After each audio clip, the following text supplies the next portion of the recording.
رمضان کا روزہ رکھتے ہو تم، نماز تراویح پڑھتے ہو، اعتکاف بھی کیا، تلاوت قرآن بھی کی، اور اگر صدقہ فطر نہیں ادا کیا، فرمایا معلق بین السماء والارض، وہ نمازیں، نماز تراویح، اعتکاف، ورد و وظائف، تسبیح و تحلیل معلق رہتے ہیں زمین و آسمان کے درمیان، ولا یرفع،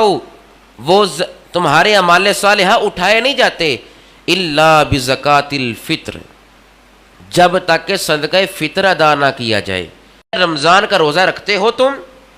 نماز تراویح پڑھتے ہو، اعتکاف بھی کیا، تلاوت قرآن بھی کی،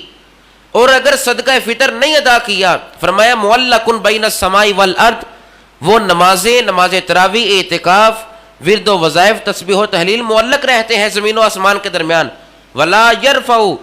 وہ تمہارے اعمال صالحہ اٹھائے نہیں جاتے، الا بزکات الفطر، جب تک کہ صدقہ فطر ادا نہ کیا جائے۔